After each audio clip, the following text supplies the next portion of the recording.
ఇదంతా వ్యూహం pre release event విజయవాడలో జరిగిన తర్వాత వచ్చిన పరిణామాలు. హిట్ అయినట్టు అన్వయించుకోవాలా మేము, అంటే మీడియా హిట్ అనేది పాయింట్ కాదు, ఇట్ ఈస్ డ్రాయింగ్ అటెన్షన్. ఇప్పుడు ఇక్కడ పాయింట్ హిట్ అనేది ఫైనల్గా ఈవెంట్ కాదు కదా, అక్కడ వ్యూహం అనే సినిమా వస్తుంది. ఆ సినిమాలో ఏముంది, ఏం చూపెట్టబోతున్నాడు అనేది పాయింట్. వ్యూహం ఈవెంటా, ఇంటర్వ్యూలో అదన్నాడా, లేకపోతే ఇక్కడ చేశాడా, అది పాయింటే కాదు.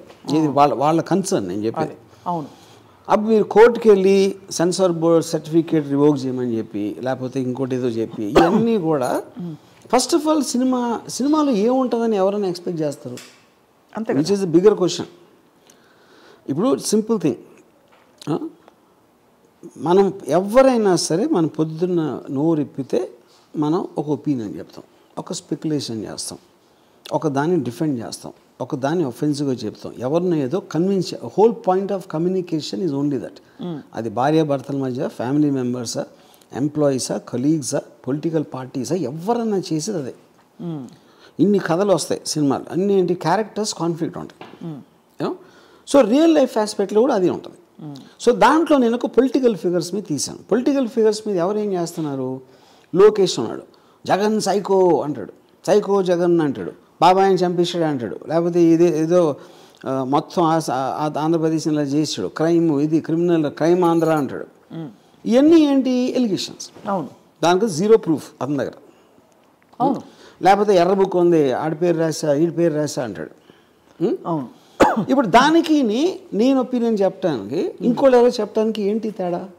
సినిమా అనేది మీడియం, అది. అవును, సినిమా అనేది ఒకటి రన్ అవుతుంది కెమెరా, దాంట్లో ఎవరో ఏదో చెప్తున్నారు, ఎవరో ఏదో చూపిస్తున్నారు.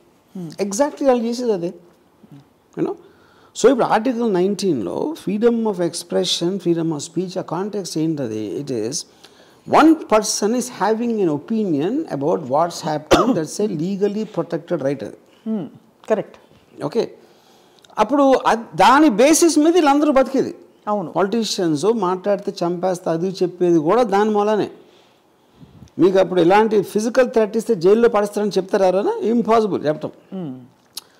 సో ఇప్పుడు దాంట్లో భాగంగా నేను తీసాం. ఇప్పుడు సపోజ్ నేను వాళ్ళు ఏమంటున్నారు, స్కిల్ స్కామ్లో వచ్చిన డబ్బు అంతా చంద్రబాబు నాయుడు తీసుకున్నాడని చూపెడతాడు అని వాళ్ళ స్పెక్యులేషన్. నేను ఒకవేళ చూపించింది అనుకోండి, ఏం చూపిస్తాను నేను? ఎవరు తీసుకొని డబ్బులు మూటలు ఇచ్చారా చంద్రబాబు నాయుడుకి? అది చూపిస్తే నమ్మేస్తారా? చూపిస్తే అసలు మీ క్రెడిబిలిటీ అది కాదు, అలా చూపిస్తే నమ్ముతారా? ఏ డైరెక్టర్ అయినా ఏదైనా మీరు ఏం చూపించారో, ఏం చెప్పారు కాదు, అది నమ్మబుల్గా ఉందా లేదా చూస్తారు. అంతే కదా. నమ్మబుల్ అనే దానికి లాజిక్ ఉండాలి. ఆ లాజిక్ సినిమాలో రిఫ్లెక్ట్ అయితే ఒకలా, అందరూ ఒకేలా చూడరు, అందులో కూడా చాలా మంది వేరే వేరేగా చూస్తారు. So any opinion expressed, multiple people will have multiple view points. It can be aimed at one particular section. అప్పుడు మెజారిటీ మంది ఏమి నమ్మారు అనేది ఒక రిలేటివ్ ట్రూత్గా నిలబడుతుంది హిస్టరీలో. అంతే కదా. యా, అంతే. సో ఇప్పుడు ఏం చేయాలి మీరు? ఇప్పుడు సపోజ్ సినిమా అనేది ఇలా చేస్తుంది అంటే మీరు తీయాలి సినిమా. అంతే కదా.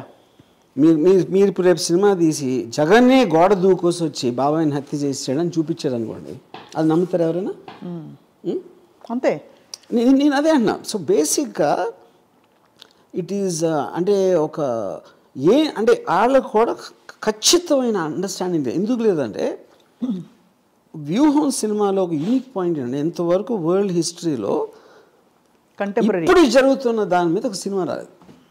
ఇప్పుడు ఉన్న క్యారెక్టర్స్, ఇప్పుడు జరుగుతున్న పరిస్థితుల మీద. లక్ష్మీ ఎన్టీఆర్ అనేది 25 సంవత్సరాల క్రితం సినిమా, అది కరెక్ట్ స్టోరీ. వంగవీటి అంతే. అప్పుడు అది ఎలా జరిగింది, ఏంటి, ఎలా ఉంటుందని ఎవరికి అర్థం కూడా కావట్లేదు. కాకపోతే వాళ్ళు వ్యూహం ట్రైలర్లో దానికి సంబంధించిన మెటీరియల్ మేమైతే రిలీజ్ చేసామో అది మాత్రం చూసి వాళ్ళేదో గుమ్మడికాయ దొంగ అంటే భుజాలు తడుముకున్న రీతితో ప్రవర్తిస్తున్నారు. అది ఏం చేయాలో తెలియక ఎవరికి తెలియకుండా కోర్టులో కేసు పెట్టి, దాని మీద ఇంతవరకు నారా లోకేష్ పబ్లిక్ ఒక ముఖం లేదు, నేను కేసు పెట్టినాను చెప్పలా. నేను కేసు పెడతాను, నేను చెప్తాను నేను, because that is there is nothing to hide. అలా కేసు పెడితే కూడా వాళ్ళు దడుచుకుంటారని ఎక్కడ అన్వయించుకుంటారో అని ఏం కాదు, వస్తుంది కదా బయటికి. మీరు వెనకాల నుంచి చేసిన అవసరం లేదు కదా. మీరు అన్ని ముందు నుంచి జగన్ సైకు అన్నీ అన్నప్పుడు వ్యూహం మీద కేసు పెట్టడానికి మీరు ఏమి మాట్లాడకుండా ఎందుకు పెట్టాలి అసలు? అంటే we don't even recognise it అనే ఒక ఇది కూడా అది. అట్ ద సేమ్ టైం ఇప్పుడు వీళ్ళు ఉన్నారు, ఇప్పుడు వాళ్ళకి తెలిసి చేశాడా ఎవడు మన కలిగిపూడి, వాడు తెలియక చేశాడా, అది ఒక పాయింట్. కానీ ఇది జరిగిన తర్వాత కూడా నేను ట్యాగ్ చేసినా కూడా వాళ్ళు ఎవరు రియాక్ట్ అవ్వాలి, అసలు ఇది లేదు అన్నట్టు బిహేవ్ చేస్తున్నారు. ఇది లేదు అసలు నాకు తెలీదు అన్నట్టే బిహేవ్ చేస్తున్నారు, which means either they're endorsing. ఇలాంటి కైండ్ ఆఫ్ రెటారిక్ని ఒక మూడు సార్లు సీఎం చేసి 40 నేనని కాదు, ఇది ఎవరి మీద జరిగినా ఇంక్లూడింగ్ దావుద్ ఇబ్రాహిం మీద చేసినా కూడా దిస్ ఇస్ అ క్రైమ్. అదే exactly registered terrorist. Exactly. Osama bin Laden, most dangerous man in the world, Yahya Sinwar మీద చేసినా కూడా దిస్ ఇస్ రాంగ్. ఇది మన సెటప్లో. Because the whole simple point is you cannot take law into your own hand. Yeah, అది and ఇది in this kind of drastic manner. Exactly. ఇది north కొరియాలో కూడా చేయరు ఇలాంటిది, ఫర్ ఎగ్జాంపుల్ చెప్తున్నా. యా. సో ఇప్పుడు మరి ఇంత పెద్ద క్రైమ్ జరిగిన తర్వాత పార్లర్లీ మీ వ్యూహం సినిమా రిలీజ్ అవుతుందా లేదా అనే ఒక క్వశ్చన్ మార్క్కి మీకు ఇంకా ప్రశ్నలు ఉన్నాయా సార్, లేకపోతే మీరు? యా, సినిమా రిలీజ్ అవ్వకుండా ఉండేది క్వశ్చన్ లేదు, ఇట్స్ క్వశ్చన్ ఆఫ్ టైం అంతే. యా. ఇక్కడ ఎన్సీబీఎన్ అండ్ కొంతమందిని మాత్రమే ట్యాగ్ చేశారు, వైసీపీ వైపు నుంచి కానీ జనసేన నాయకుల్ని కానీ మీరు ట్యాగ్ చేయలేదు, కారణం ఏమన్నా ఉందా? బికాజ్ అతను ఎవరెవరి గురించి చెప్పాడో వాళ్ళు చేశాను. ఓకే, అంతే. ఈ కాంటెక్స్లో అతను మెన్షన్ చేసిన నేమ్స్ మాత్రం ట్యాగ్ చేశాను. ఏం చెప్పాడు ఎగ్జాక్ట్లీ? అది ఇప్పుడు చిరంజీవి మన పవన్ కళ్యాణ్ కానీ లొకేషన్ కానీ మన చంద్రబాబు గారు ఏమన్నా అంటే ఇంటికి వచ్చి తగలబెట్టేస్తాం. యా, అలాంటి ఇంటికి వచ్చి తగలబెట్టేస్తాం. మొన్న ఈ గొడవలన్నీ మీ ఆఫీస్ ఎదురుకుండానే జరిగినప్పుడు what did you feel Ramagopal? గతంలో కూడా జరిగాయి, యూర్ యూస్డ్ టు ఇట్. చాలాసార్లు జరిగింది కానీ నాట్ యూస్డ్ టు ఇట్.